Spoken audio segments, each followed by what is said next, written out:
মেধাকে উজ্জীবিত করি, আলোকিত সমাজ গড়ি। আজ আমরা আপনাদের সামনে একটি বিশেষ গল্প নিয়ে এসেছি। নড়াইল জেলার কালিয়া উপজেলার 11 নং টেডলি ইউনিয়নের যে এমপি আলতাফ মোল্লা মাধ্যমিক বিদ্যালয়ের 10ম শ্রেণীর এক অসহায় ও মেধাবী শিক্ষার্থীর কথা। এই শিক্ষার্থী সীমিত সুবিধার মধ্যে পড়াশোনা করছে, কিন্তু তার চোখে স্বপ্নের আলো এবং মনেই আছে নতুন কিছু শেখার আগ্রহ। আমরা চাই কোনো শিশুর শিক্ষার পথ যেন বন্ধ না হয়। আবাবিল সমাজ কল্যাণ সংস্থা এই বিশ্বাসকে সামনে রেখে তার হাতে তুলে দিয়েছে বিজ্ঞান বিভাগের পূর্ণাঙ্গ এক সেট গাইড বই। এই ছোট্ট সহায়তাই তার শিক্ষাজীবনে একটি বড় পদক্ষেপ হতে পারে।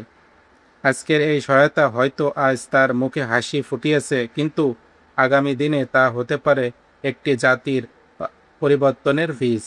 আমরা দৃঢ়ভাবে বিশ্বাস করি শিক্ষার পথ কোনোভাবেই রুদ্ধ হওয়া উচিত নয়। শিশুরা আমাদের ভবিষ্যৎ, তাদের স্বপ্ন পূরণই সমাজের আলোর পথ।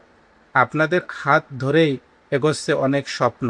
আমরা ধন্যবাদ জানাই সকল সহায়তাকারীকে, যারা পাশে দাঁড়িয়ে এই মহৎ কাজটি সম্ভব করেছেন।